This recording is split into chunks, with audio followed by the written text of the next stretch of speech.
Bruce. Hey, Layman, it's great to connect. Yeah, we're going to re-talk about the foundation for integral religion and spirituality. And if I remember, we started last time with you giving a little bit of history on the project. Maybe we could do that again. Yeah, definitely. The Foundation on Integral Religion and Spirituality was initially a project hatched by Lisa Cilantro, Lisa Celentano, and myself. It's working. People are saying it. Yeah, you got that stuck in my mind now. So, um, basically, Lisa was at one time a student in my classes at JFK, and we got to know each other through the classes. She knew of my interest alongside transpersonal studies and other studies in integral spirituality and religion. And she had enrolled while a JFK student also in an integral ministry and integral ordination program out of an organization in New York. And according to her, there are several different things that went wrong in the program. I think one of the organizers got very sick and some other things happened, and basically the program fell apart and the students were not able to complete that ordination process.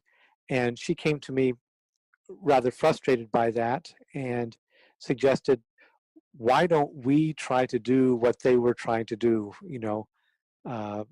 We have the resources and I think the background in integral theory and spiritual teachings to put together a curriculum. So that's what we did. We organized a nonprofit and set it up to basically align with some existing institutions in order to give degrees in certification for integral religion and spirituality with a path towards co-ordination really aimed at existing ministers to help them receive a certification or co-ordination in integral spirituality.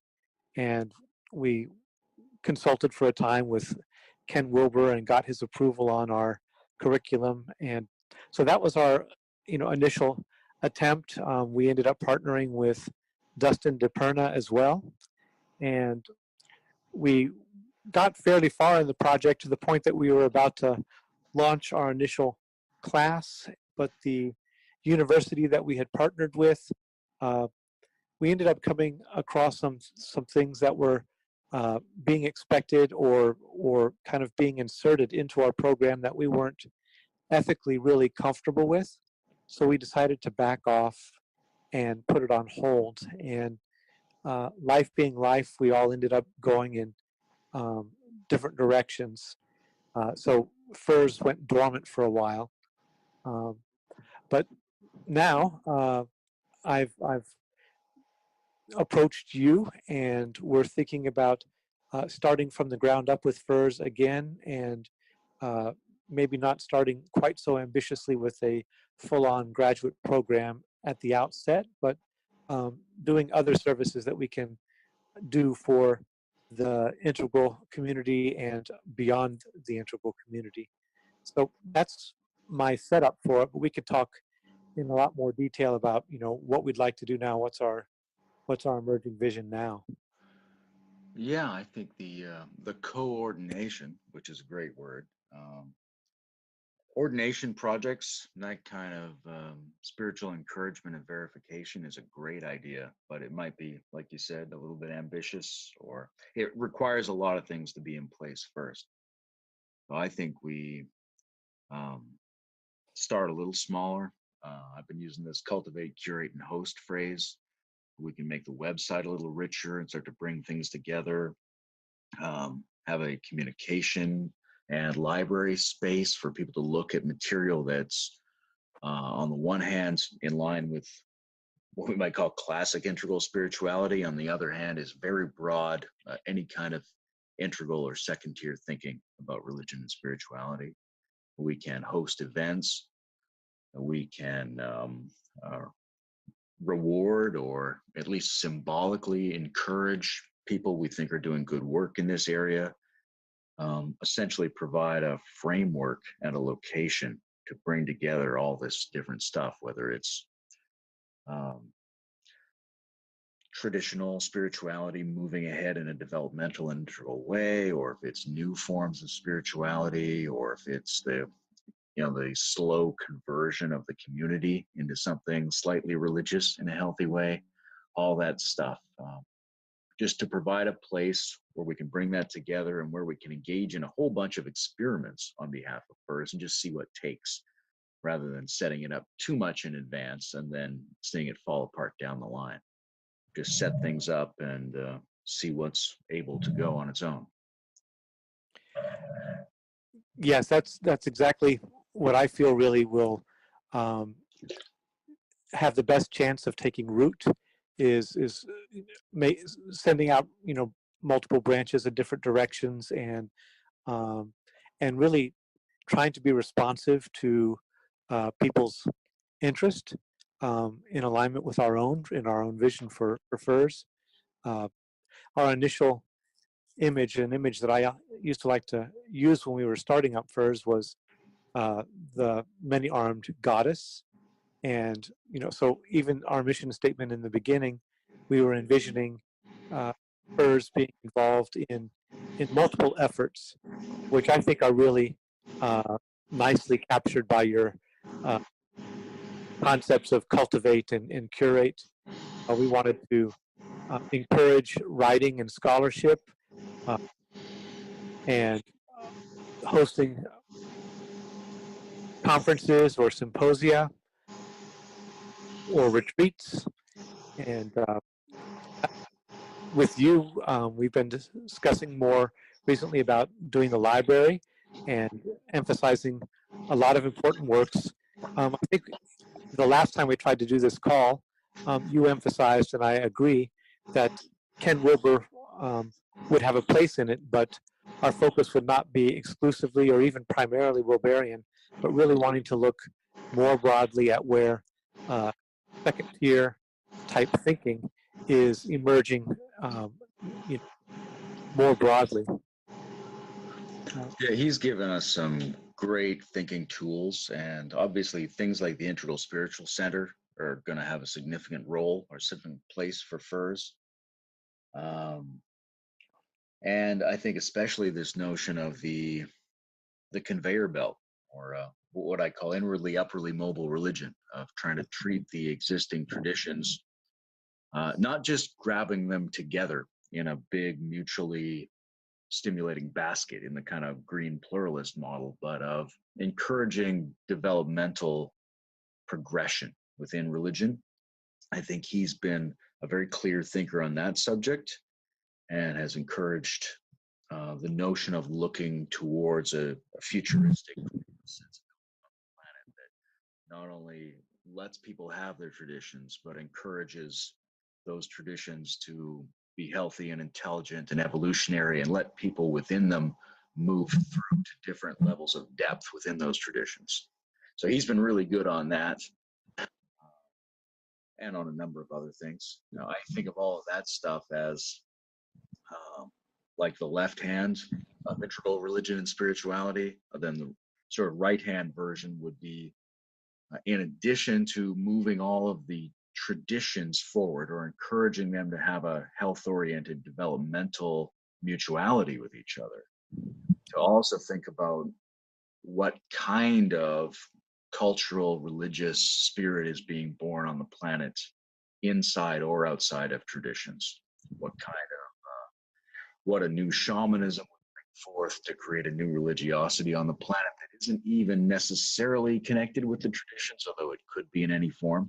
So trying to keep the right hand and left hand balance, where we embrace everybody who can move to this vision through their own tradition, but at the same time be wide open for people who either aren't or don't think of themselves as being anchored in a tradition for their own practice.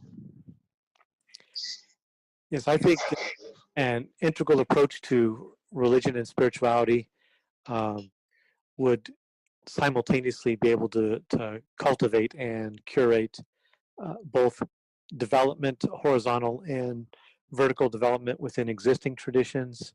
Um, Also encourage translineage work that goes beyond just the interfaith meeting and exchange of ideas, but to interspiritual and you could say uh, co fecundating. I don't know what the right word Fecundating. is. Man, I don't know. That's a great word, huh? Yeah, nice. Let's go with that. Yeah, okay. This rolls off the tongue. It does, doesn't it? I was afraid I was going to make some kind of Freudian slip there too. So, um, but anyway, some cross fertilization, between traditions to, we don't know exactly what in Thule-like manner we might unleash from the depths, and really the possibility of the emergence of, alternate, maybe even radically different forms of religion or spirituality that are not tied to any tradition whatsoever, or at least any existing tradition. So I think all three of those things, can be uh, aimed at and cultivated simultaneously. And in relationship to that, I think maybe it's useful to talk about um, what we mean by religion and spirituality. And I like your take on it, and would like to ask you to say a little bit of what you think about it. Uh, Sort of very short form is sort of that spirituality is the um, a surplus energy or feeling that's produced in the individual through the successful integration of their subcomponents. So let's say left and right brain, let's say heart, mind, and body, let's say unprocessed psychological subpersonalities, let's say masculine and feminine essences, any of these things that could be considered to be basic functional units of the individual psyche, when those are brought together and there's a successful integration, you don't just get what you had before tidied up a little bit, you get this gestalt, you get something more than the sum of its parts. And that is a sort of numinous excess, a kind of glow at any level of individual cognition that you can perceive as an extra force that permits you to be stylistically sculpted into more of what you hope that you are. So that's spirituality. Now, the same process applied culturally is religion. So instead of the subcomponents of the individual personality, you have something like social genres. You have something like art and science. You have something like war, politics, peace, mysticism, all the different classes of cultural and social experience that could go on. When those things are integrated, then the coherence, the overtone that's generated among those parts working well as a team also creates a kind of numinous experiential excess. And that's perceived as a kind of glow around the historical time period in which it's produced, but it also gives people the sense that spirit is communing not just with individuals, but with people in general, with that society or that culture. And out of that also evolves a kind of idiosyncratic style that represents that excess coherence.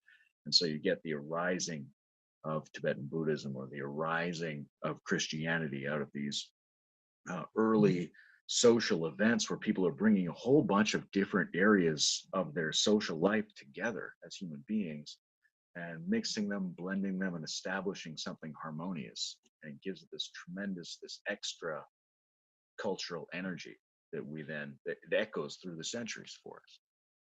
And that's a very tidy way of paralleling the definition between religion and spirituality, and also allowing us to use a definition that's really integral in its level, which means we can extract it out from different developmental phases and apply it to all of them. Because the standard type of theological analysis that goes on is very anchored in the amber definition of religion, which is the the idea that there's a big block of people. It has a popular name that everyone recognizes. It has some mythic symbolism. It has a set of dogma. People join it or don't join it. And when they join it, they symbolically articulate their belief statements. Uh, that's often counted as if it was religion, but that's essentially, from an integral point of view, everything that happens at Amber happens in that format. So that's just the Amber style. And as long as people at other levels assume that the Amber style counts as religion, then we're not going to have need at a second tier level give us a kind of meta theology to look back over all these things. Yeah, that's essentially committing what Wilbur would describe as a level line fallacy to conflate religion itself as a line with its amber level expression. Um, so I think it's really important and liberating, in a sense, to tease that apart. And often Wilbur, in his own work, does concede to the amber level definition of religion and let religion be defined by the labels of existing tradition, and that's fine. And that's actually, I think, one area in which integral meta theory can work in terms of engaging with the traditions as they self-define and working within them in different ways. But in liberating the concept of religion from that amber level definition, then you can begin to look well outside of those boundaries to see what might be a religious occurrence happening, uh, in culture, in modernist, postmodernist settings that doesn't look like a church or something like that, and yet through that generation of excess, um, and that glow that you're describing, we can begin to perceive, something religious, some spirit at work or present. What Panikar, for instance, in reference to the modern age and the sacredness of secularism, says, you know, at some point we began to embrace the sacredness of time and the emergence of an evolutionary point of view of a valuation of time and becoming itself, and the ways that appreciation plays out across multiple cultural domains is itself, for him, and I think for me and my understanding as well, a type of religious occurrence. Yeah, I think so. I mean, we normally think very much about how essentially people at Amber discover the uh, potential to generate or experience for themselves a numinous excess with the symbols or beliefs or mythic tales of their people recorded in the great book. But when we hear Einstein or some other secular saint figure describing their experience of the cosmos or mathematics or other dimensions of science, you hear the same thing. You hear the becoming religious of experiences at that world space, at that level of understanding what the universe consists of. And the great scientists are always surprised that people think the sacred quality will be lost if they embrace the scientific story. But really, that sacred quality emerges at any level that you're at, whether it's tribal or mythic or rationalist or pluralistic. So the integral understanding of what religion is and what it's doing has to explain how it can be generated at any of these nested levels of world space. Yeah, that's a great point, and I think in a project like that, um, while maybe at least with Brian Swim finding an expression more at a green level, nevertheless, just the recognition that, or maybe with Michael Dowd, the recognition that uh, our very scientific narrative itself, uh, experienced in a you know in a whole and deep fashion, is just as generative of that sense of sacredness, of that excess that calls us into new vision, um, as any other language, if it engaged in the right way, and that it, scientific narrative itself can be soul shaping. When we did this last time, I remember you were mentioning Panikar and sacred secularism, and I segued into Seinfeld because some of my own thinking on this subject had come out of an episode where George Costanza is complaining that every instinct he's ever had in his life is wrong, and his friends cynically suggest to him that he should do the opposite of everything he feels. And he starts to do this. It's actually a very bold thing to try, but he begins succeeding in his life immediately. He can't believe it. He's overflowing with this new confidence. And he goes back to the cafe and he says to his friends, "This is not a joke. This is my religion." It struck me when I was a kid and saw that, because we do use this word. We understand religion to be something more than the academic sorting of large blocks of belief cults. We have a very colloquial way of talking about it, where someone could, you know, he drinks coffee and has 3 cigarettes every Monday morning religiously, we might say, right? And that's true. It's as true as an analysis of what Hinduism, Buddhism, Christianity, and Islam have contributed to history, right? That the large blocks don't fully describe the human experience of what religion is, and we want to reach out for a word like religion whenever we see a stylized form emerging in someone in the social sphere. When they start to have this excess, there's a glow there, everything's coming together for them. It's creating a new style, and it exceeds their own experience of it as being merely something coming out of themselves. It starts to propel them forward and draw them forward at the same time, and they can feel it spreading beyond themselves. They're in the spirit. And whether we think of the spirit as something metaphysically concrete that comes down and enters into life, or whether we think of it as a product that sort of spills over from the proper alchemical arranging of our insides, the experience is the same in both cases. A whole bunch of parts of individual experience are novelly brought together in a harmony, and it feels like something's pouring into you and lifting you beyond yourself and empowering you in that moment. So I think that not only allows us to think about what's common about religion at every one of the levels, but it allows us to think about when religion is healthy, when it's really doing its job. When is it that an individual spiritualizes on any line of development or in any quadrant? And when is it when a cultural group, which could even be an integral cultural group, when does it religionize? When does the whipping cream start to get whipped? When does an overtone start to emerge from all the instruments? What is it? How do we actually accomplish that? What's the technology of religion at the cultural level, and what's the practice or technology of spiritualization at the individual level? Yeah, I really like that framing. As you know, I have a alternate way I like to think about the relationship of spirituality and religion, which I think is complementary to what you're saying. Some years ago, I started thinking about the concept of generative enclosure, the establishment of a zone of intensity through the enactment of a membrane in time or space.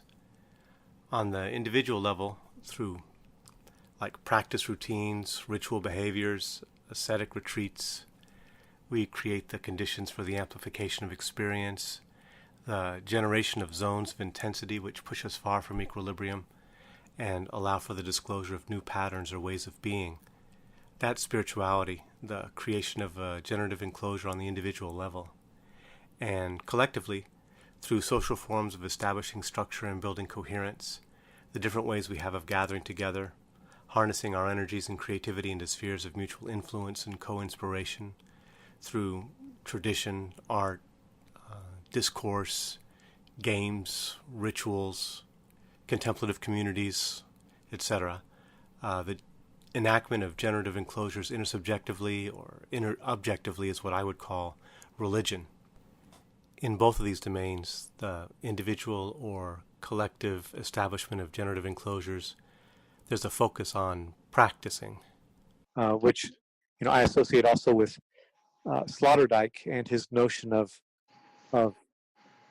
anthropotechnics. He challenges the idea of religion. I think he's actually saying something very similar to what we're saying.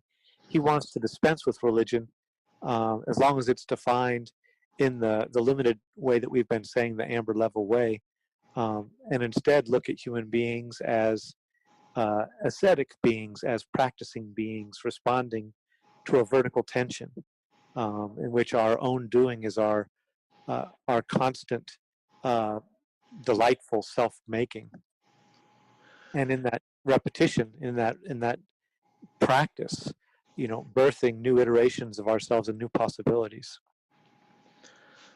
Yeah, it seems there's something in the notion of integration or harmonization or tantra or full spectrum, where because we're looking for a notion of religion and spirituality that allows health horizontally and allows vertical development to go at its optimal non-forced velocity.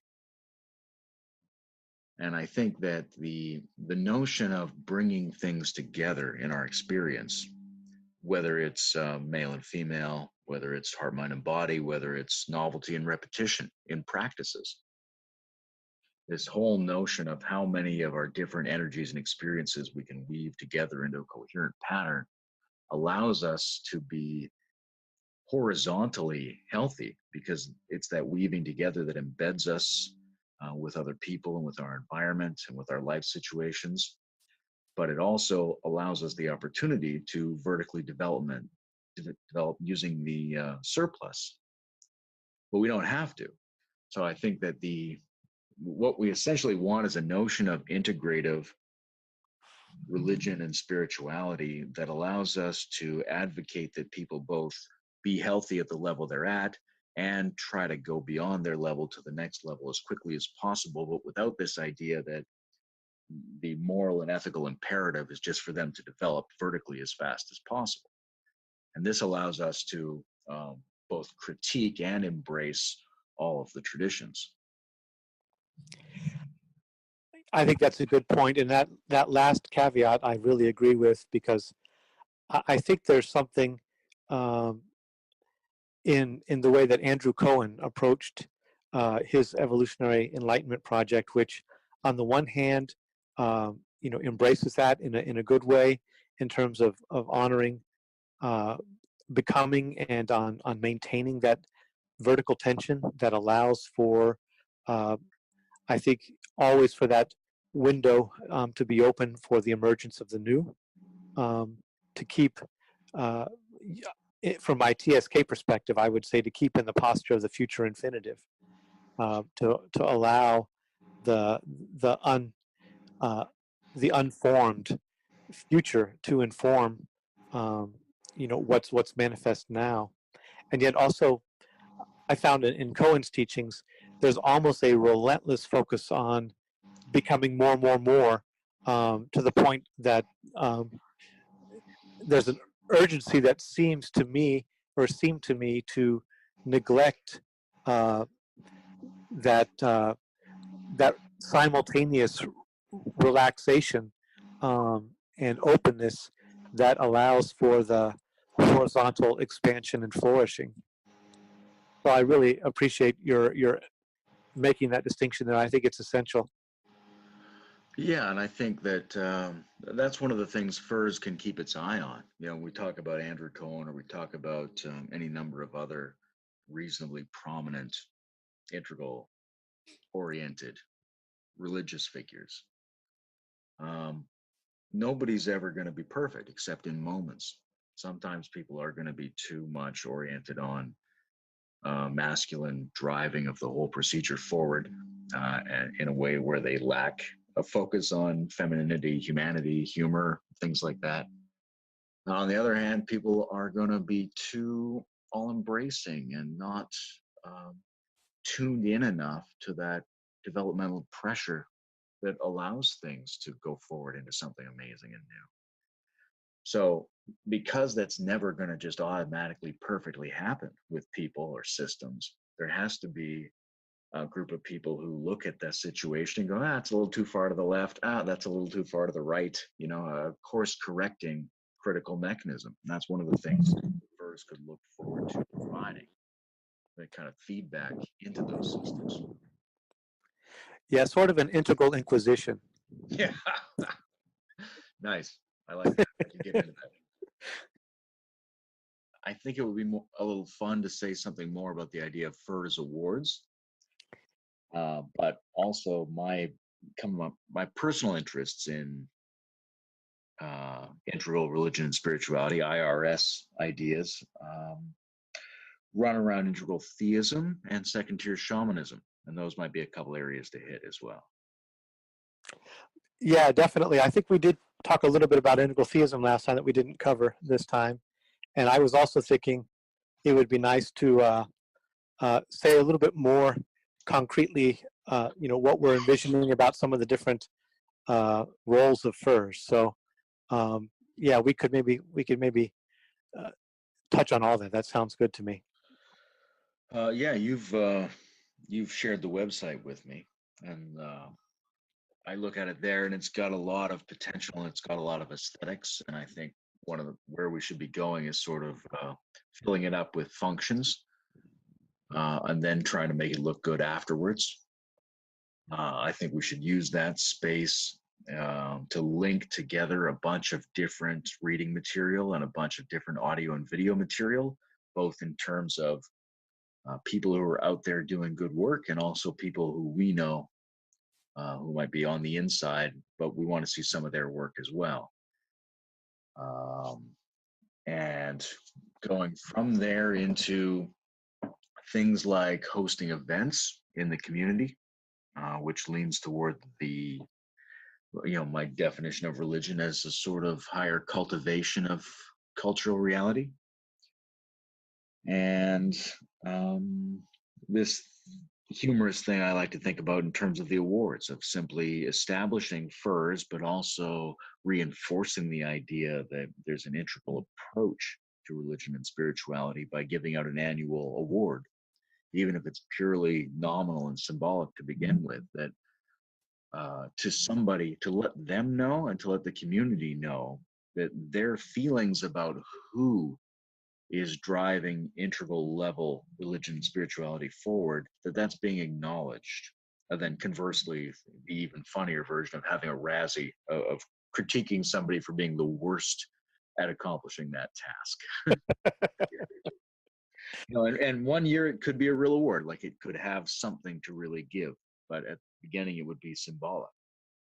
But I certainly know when I talk to people, they very often are critical of figures they think are pushed on them or are prominent within the integral movement or community or whatever sort of normative notion of integral they have.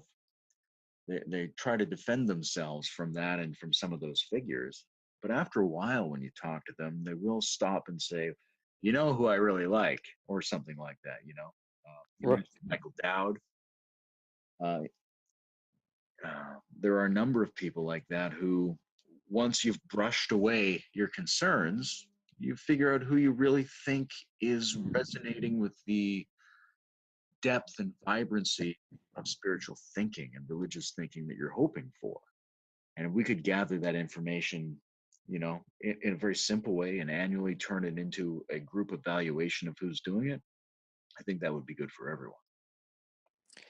Yeah, I think that's an essential component, and to emphasize there that this award, while of course it would involve in part our own judgment as the the organizers of FERS, at the same time we're really trying to gather a sense of what the community is really appreciating. So however we are going to gather that information through surveys or whatever, but we can begin to collect information and be responsive to what people are really excited about happening, or or for the Razzie, where their greatest dismay is. Yeah, exactly. Those are both good polarized bits of information for us to know and for people to see being acknowledged and reflected back to them. Yes.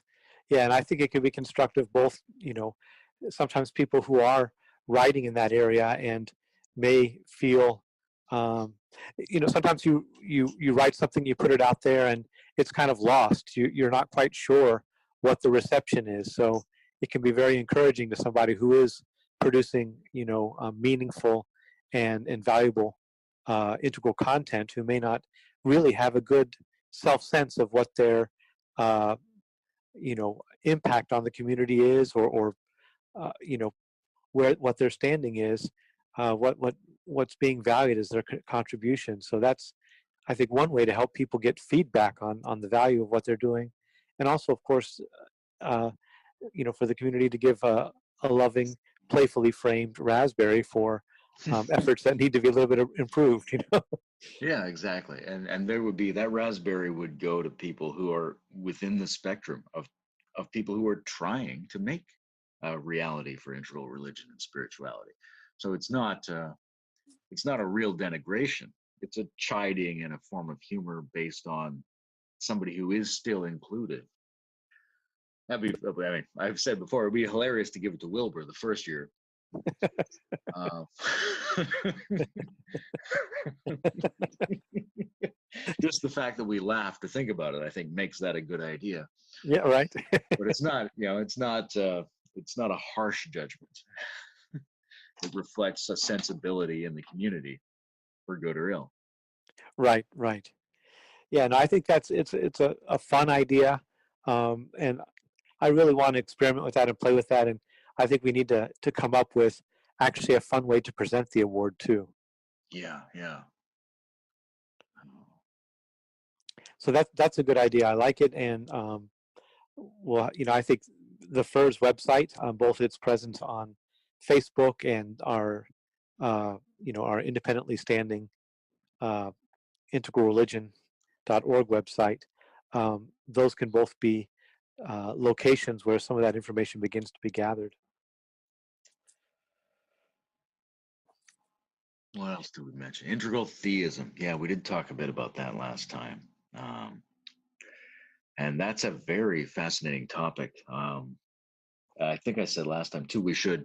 Um, my talks with Steve McIntosh led me to a whole series of notes describing what kind of personal deity would be post metaphysically viable in an integral world space.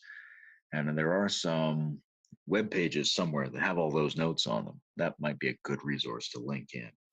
But I think the God question is a big one for a lot of people, how it relates to the more spacious emptiness type version of spirit they're used to when they conceive of Eastern traditions. Um, Obviously, just in the same sense that we have to come up with an integral definition of religion and spirituality that allows us to apply it viably at each of the levels. We also, if we're going to talk about God, we're going to have to talk about God in a way that is structurally viable at all those levels, something that can be unpacked into the definition of God at each of those levels, including the very simple dogmatic amber vision, but not limited to that. Something that is post metaphysically viable to postmodernist pluralists, something that is rationally viable in the modern world space, something that can explain the force and the grandeur of the amber notion of God, and so on down the line. Integral theism has to partly distinguish itself from an integral emptiness orientation without totally distinguishing itself from that, but also make itself amenable to developmental striation. Yes, I agree. I think right now, uh, actually, and I mean literally right now, in terms of what's going on in some integral discussion groups on Facebook, uh, there is a wrestling over the question of God and whether it belongs in an integral post-metaphysical orientation. I think I understand the resistance to the term and the reservations about it, and yet my sense is not to concede the you know the term to those who are defining it at a particular level, not to take that as the final word for how that word can be used and how that concept can be deployed. And I think, uh, again, Panikar, I've mentioned him in our earlier part of the conversation. He has some valuable things to contribute there. His little document on 9 ways not to talk about God is really deep and delightful, and is, I think, a way to approach a post-metaphysical orientation. So that might be something that we link to on our website. And his, I think his notion of homeomorphic equivalence, where we recognize that there are different topological spaces, across value spheres and across cultural spaces, and that they're not going to be identical, and yet you can find words that can function across those different domains if you take into the whole context into account. And so I think that's what we need to do, is find uh, ways that we can frame and interpret God for a post-metaphysical integrative world space that I think allow for a more robust use of second-person language, for instance, and second-person orientations, that a lot of people have concerns about integral traditionally having bracketed out in favor of emptiness language. And so, yeah, I think it's just a worthy project. And speaking of your work with Macintosh, I'm contributing with him to a volume uh, on kind of many one uh, metaphysical approaches, and kind of the post pluralist participatory integrative approaches, and that's being put together by a German philosopher named Oliver Griebel, I think. And we're both going to be contributing to that volume. But for FERS, one of the projects that I really want us to do is to launch a volume of collected essays on integral religion and spirituality and on post-metaphysical spirituality. And I think this needs to be a central topic that we explore in a volume like that once we start gathering essays, is this question of integral theism and also of the integral shamanism, among other things that you've been talking about. Yeah, I think so. I think it's a big topic. I have a lot of personal ideas on the subject. I think it's important to distinguish uh, like a wide nozzle spray version of spirit from a narrow nozzle spray version of spirit, and to separate that distinction from first, second, and third person. Because I think a lot of people, when they think about the integral God question, they're mostly asking themselves whether you could define, does emptiness over define the nature of spirit in the third person, rather than treating it like it's an other to whom we can have a dialogical relational encounter of some kind. But it seems to me that anything can be viewed in first, second, or third person. So Yeah. yes, you can do it to spirit, but you can also do it to a stone.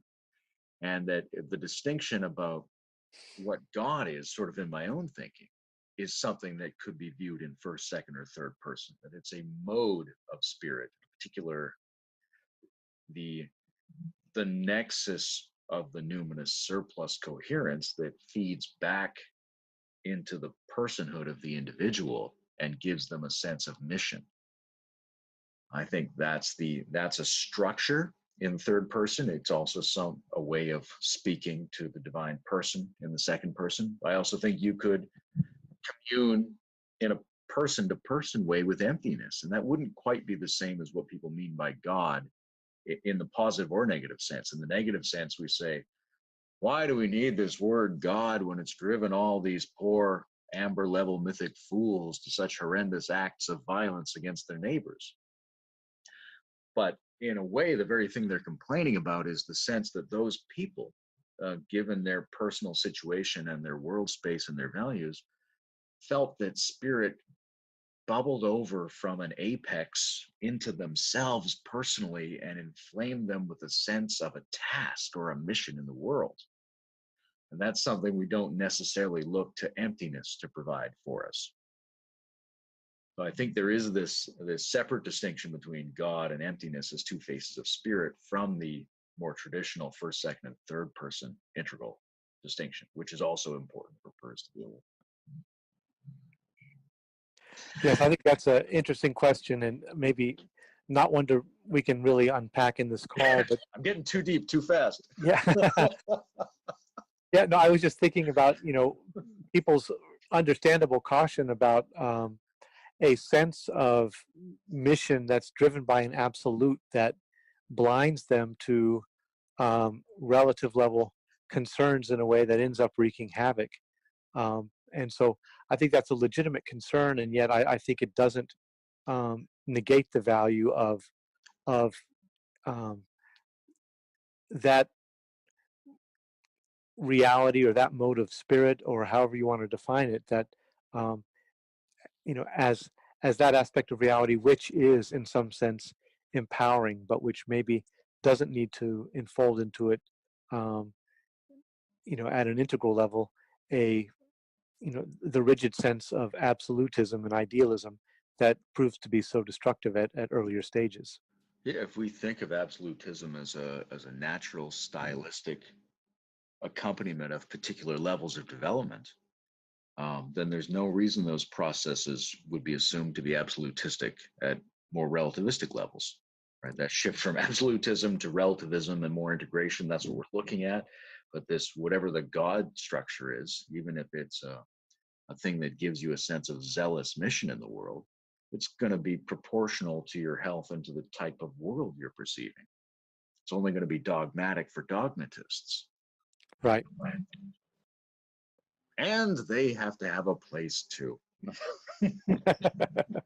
How can we get some healthy dogmatists in this world? Yeah, and some healthy ideologues. We need them. Station holders. Yes. Yeah, so I think in our last talk, and I know you've got some blogs on the topic on integral shamanism. I teach in my classes on transpersonal psychology and some other classes. I teach various versions of shamanic understanding. I know recently um, in a book that Jorge Ferrer just put out, he confessed to be an entheogenic practitioner and a shamanic journeyer. And I think that's emerging for him in its own unique way in a participatory world space. And anyway, I just like the idea that that there is something of value that's emerging here that's unique to our cultural space, that doesn't only amount to cultural appropriation, but that's appropriate actually for expression in our time. And I found that in my classes, the students of almost all the topics we explore are almost quarter to quarter, year to year, most enthusiastic about a shamanic approach as they are about almost any other topic. So I think it's something that it's in the spirit of the time, and there is something of value there. And I know you've written on that and talked about that too. So I think that's worthy to discuss and explore. Yeah, it is a very profound opportunity or clearing there. Like you say, it's available to us in the enthusiasm of people for this topic. And if we put aside the cultural appropriation issue for now, and save me the trouble of some kind of crazy claim that I'm a righteous pro-appropriationist, which I kind of am, but that's not the point. The point is that so many people have had mind-altering entheogenic experiences over the last half century and placing them in a line of communion with most of human history, and that so many people come across their personal spirituality and their sense of care for the planet in nature immersion experiences, where they're Yeah. embodied, where they're fractal, where they're trans-rational, trans-linear, and that the ecological situation of the planet is such a moral urgency for everybody now, and that all of the known religions, even the yogic, practice-oriented types of religions, emerge out of a healthy, hearty, primitive shamanism.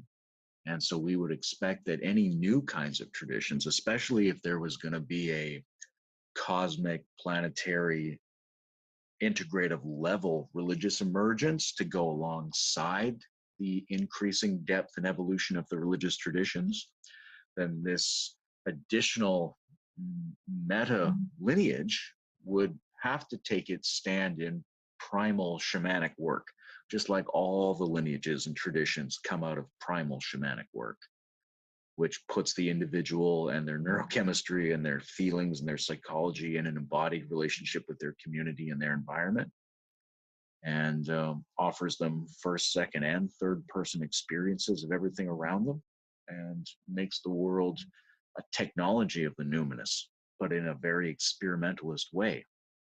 There's a consistently improvisational aspect to shamanism, which allows it a whole bunch of flexibility outside of the confines that have emerged as the religious traditions, even though sometimes they're fabulously open as well. But they tend to close themselves down a little bit compared to the very basic primal shamanic tradition that's always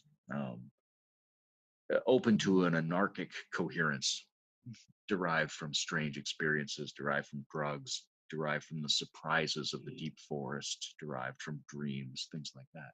There's a surrealistic ferment, a constant beginning and bubbling over in shamanism that I think people are hungry for, because I think they do sense that a new tradition has to arise to complement the development of the existing traditions. Yeah, that's well put, and I agree. Just by chance, the other day, I came across a blog uh, written by a South American who was claiming that Wilbur is an arch racist and maybe a Nazi because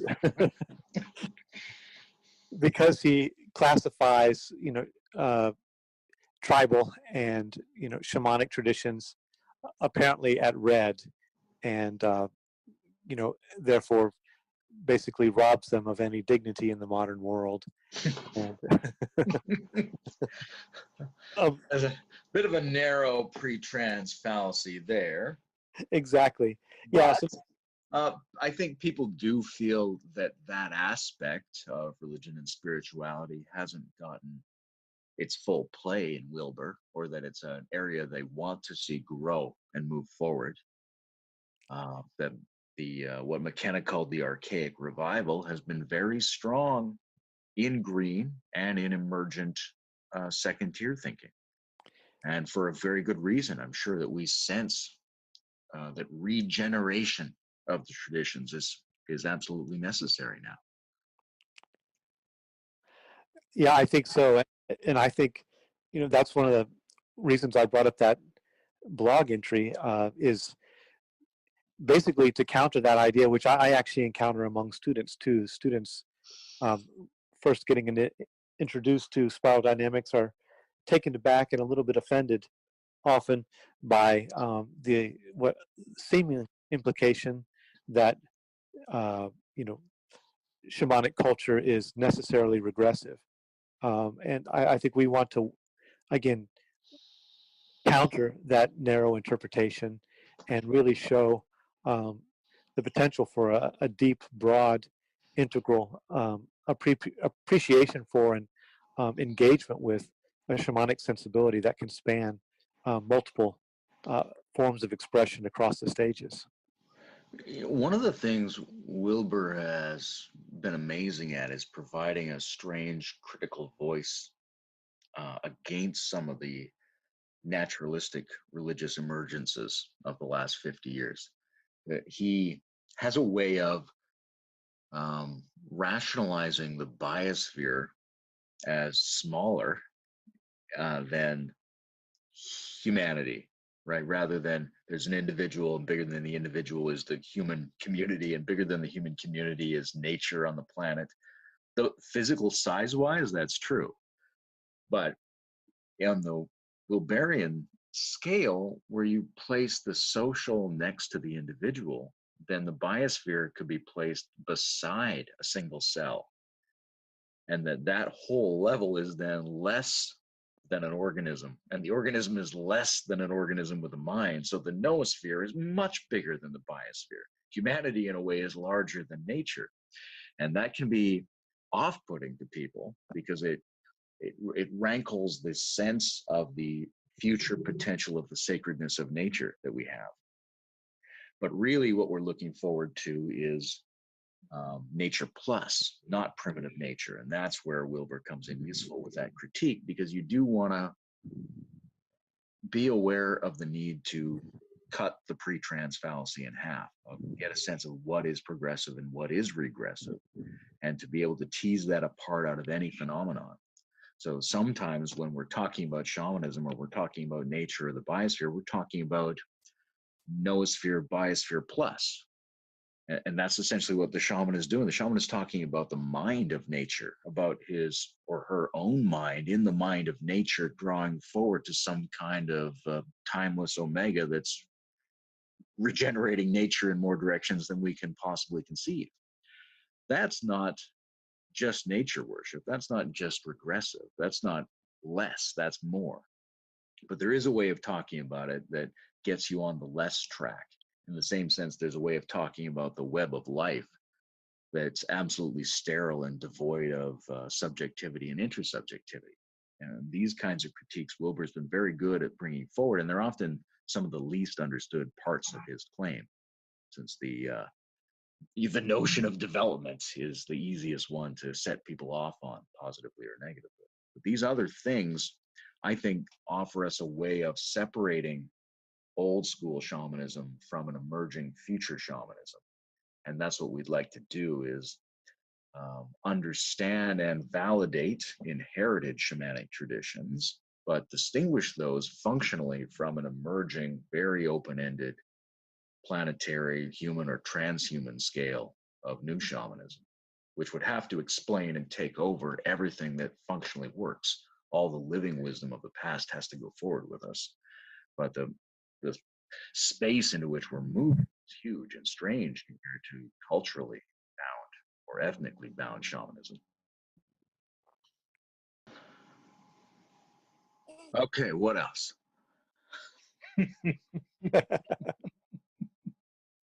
Yeah, just thinking what else we wanted to do on, in terms of the function of furs, or some of the initial roles that furs will play. Why don't you do a teaser for the concept of an upcoming gathering?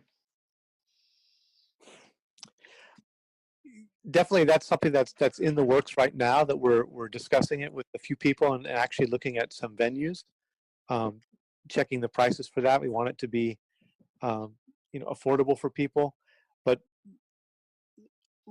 I think the release of Wilber's book, The Religion of Tomorrow, the sense I think that is out there in the community that, in some sense, integral movement has reached a kind of turning point. Some big ventures have stalled or, gone under, in terms of different things that have been attempted with integral.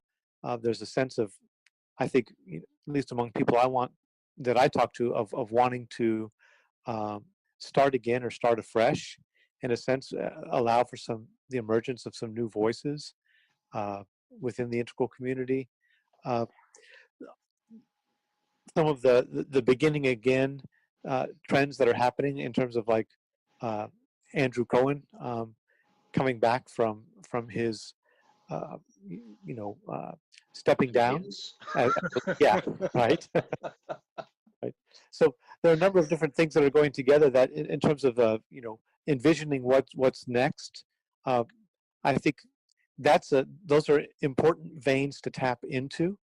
And so our talk right now is about a conference that is uh, going to gather uh, a smaller number of people than would typically be found at an integral theory conference, uh, but still enough people for a robust and generative exchange and sharing of content and perspectives, really around some of the topics that we're exploring in this call, and others of what is integral religion and spirituality, what's a religion of tomorrow, what's next for us as a community, how do we face some of the challenges that have uh, basically stalled us out or bogged us down or embroiled us in unnecessary controversies around some of the spiritual luminaries.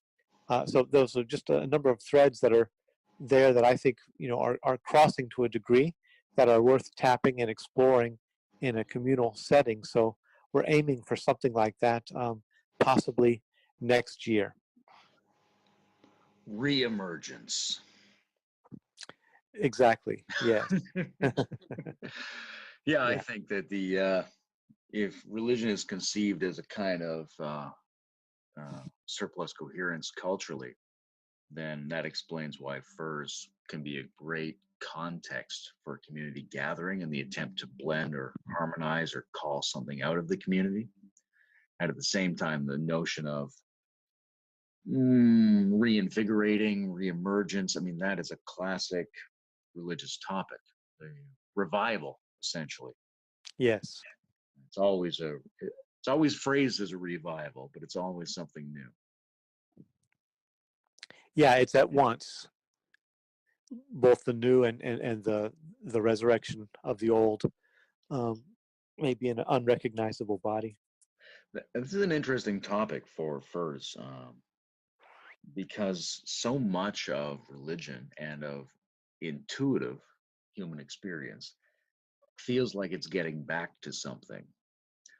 And if we imagine the world is actually going forward and unfolding and has a ferment creative leading edge, then we might think that the things we think we're getting back to are actually just being created for the first time now, and we're fantasizing that we're getting back to them. But on the other hand, maybe fantasizing that we're getting back to them is the constitutive loop by which we are responsible in our moving forward to create new things. Is it better for human beings to imagine they're getting back to the golden age, getting back to the real source of their religion, getting back to the original condition? Is that a better way of treating a universe that doesn't even have an original condition than is simply walking around complaining that there's no original tradition? So there was no order at the beginning of things. Isn't that honored better by imagining that there was? Right. The cynical integral pragmatics, but um, I think Yeah. we have to think of that in terms of translating ourselves back and forth with religious traditions and with instincts. I think there's this, to me, it echoes this psychic negotiation that we do, this retrieval that we do in a sense that's also a new creation, the summoning of an always already that never yet was. And yeah, I think that's the paradoxical dance that's uh, that we're engaged in.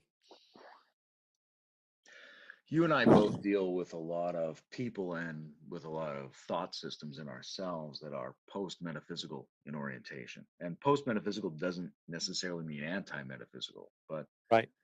I think it's essential that furs is ametaphysical, essentially. Like it doesn't matter to furs whether you're going to go at this in a post or anti or advanced metaphysical fashion.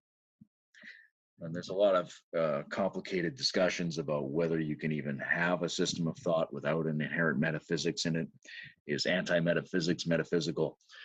It's not that that stuff so much is important. What's important is that you don't have to have any kind of traditional or even modern metaphysics to move with integral religion and spirituality. But at the same time, if you do have a modern or classical metaphysical sensibility, that's not an impedance either, because it's not in your conception of those structures and how you label them and how you'd like to talk about it.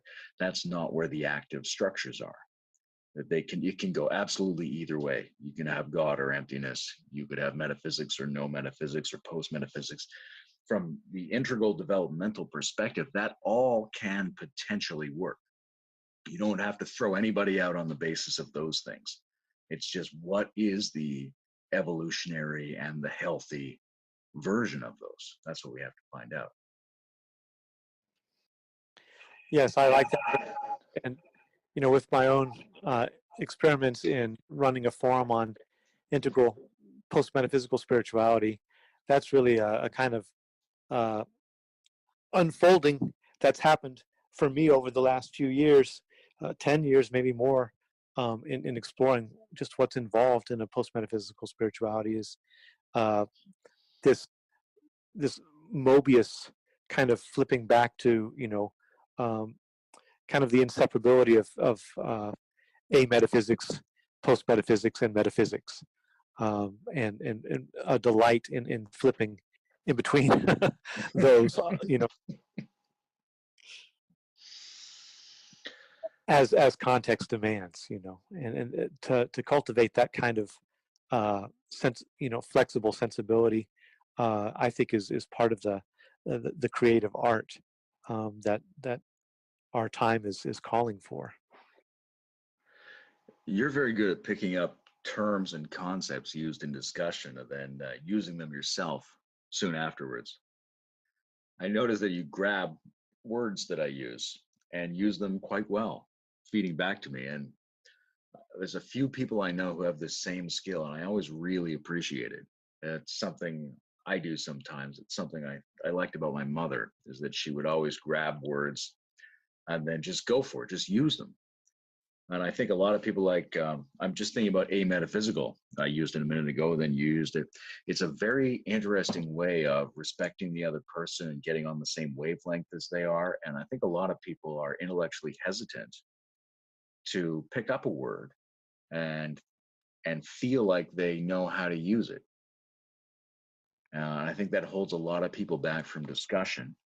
And I wanted to say this not only to note something I like about you, Bruce, but also to think about um, all the people and all the intelligence that isn't usually brought into integral exchanges and integral conferences and things like that.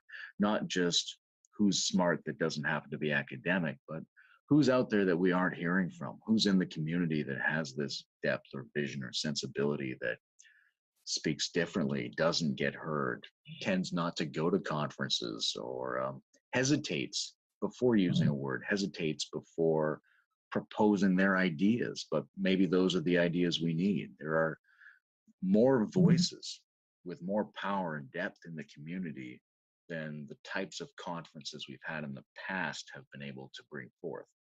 And we need to be, I think, quite hawkish in looking for that, ready to swoop down and grab it to help it manifest itself. Because I think one of the things we've run into, as like any community has, is that the people who want to be prominent, the people who like to say their ideas over and over, the people who like to write books, those people eat up all the space. And they're only a small fraction of the minds and souls that are here for us to draw upon. Yes, you're touching on an important point that I was just holding in the back of my mind and wanting to bring up about the vision for this conference in terms of our discussion about bringing elements together and seeing what coherence can emerge out of that, what new forms of being and expression can emerge out of that. And that is that, right now we're used to, and this is not to say anything against any of these particular individuals, but right now we're mostly used to, in integral circles, a few key voices that get repeated again and again in terms of representing what is integral spirituality. And I think they definitely are contributing voices, but in a sense, their prominence blinds us to, I think, the richness that's already there, that's waiting to be discovered. And so, in talking with Lisa Cilantro, and and you, in and Mark Schmenko and a few other people about what this conference could be, we've been talking about how, really there's a desire to bring forward and highlight voices that don't often get heard, to see, really, I think, to give the community a better sense to see what's happening in the field and what together can emerge when we, actually, come together in the same space. So I, I really want to emphasize that about the conference, that if this does happen as we're planning, it will be an opportunity for a highlighting of perspectives and voices that maybe don't, always get acknowledged. Um, and I also wanted to say, just about what you were talking to me about, um, my flexibility with language or picking things up, and I've actually felt that with you too. You've taken some of my ideas, or maybe some ideas that have been generated on the IPS forum, and reflected them back in a very novel way that's given me actually new insight into concepts that I was trying to use in terms of maybe like prepositional metaphysics or generative enclosures or different ideas like that.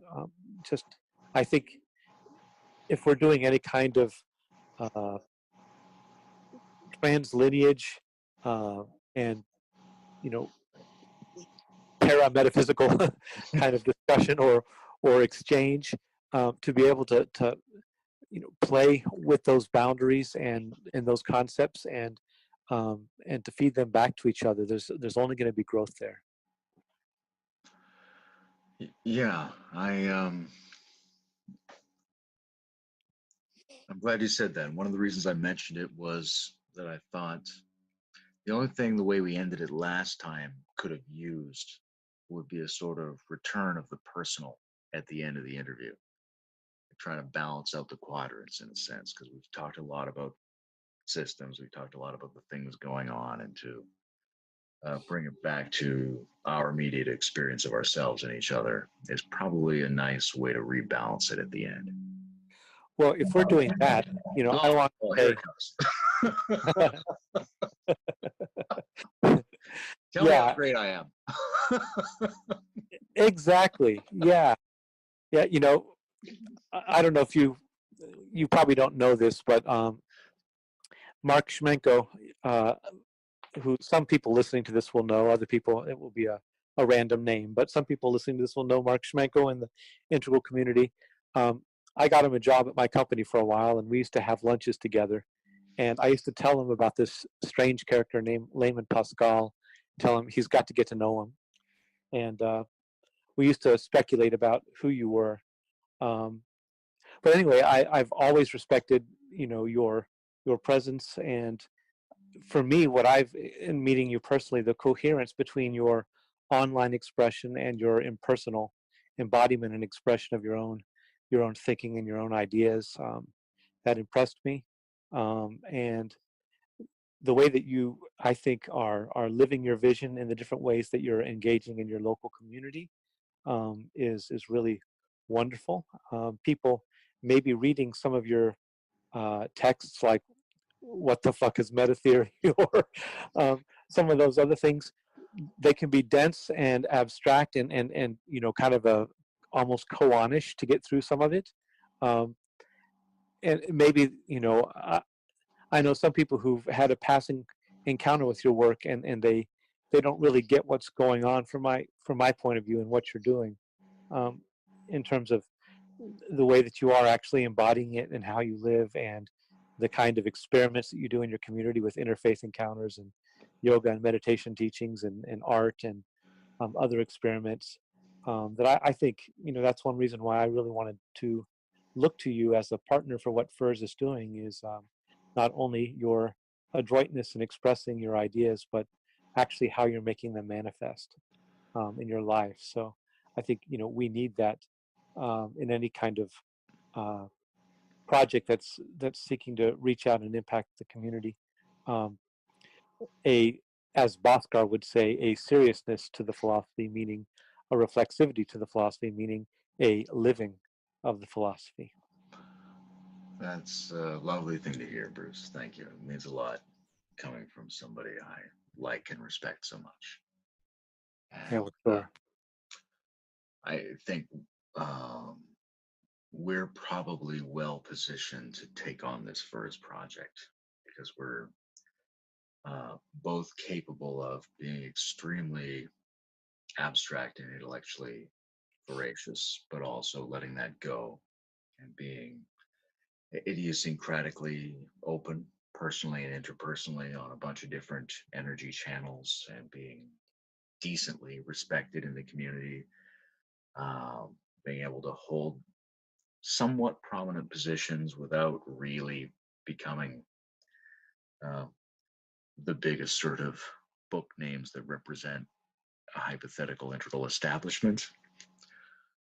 Because I think that sort of puts some things off limits. I think we're both occupying a good space in the middle, and I think we're both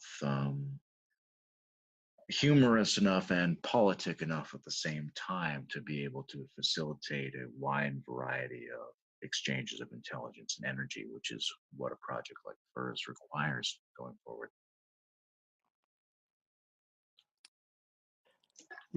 Thank you. Yeah, I hope so. I really feel encouraged by, kind of the synergy and alchemy of our exchanges. And I think, I just look forward to this experiment. Oh, that's a good place to end. Right. Good. Yeah. I think the recording is still going. All right. Well, thank you, my friend. It's been a good talk. Yeah, this has been wonderful.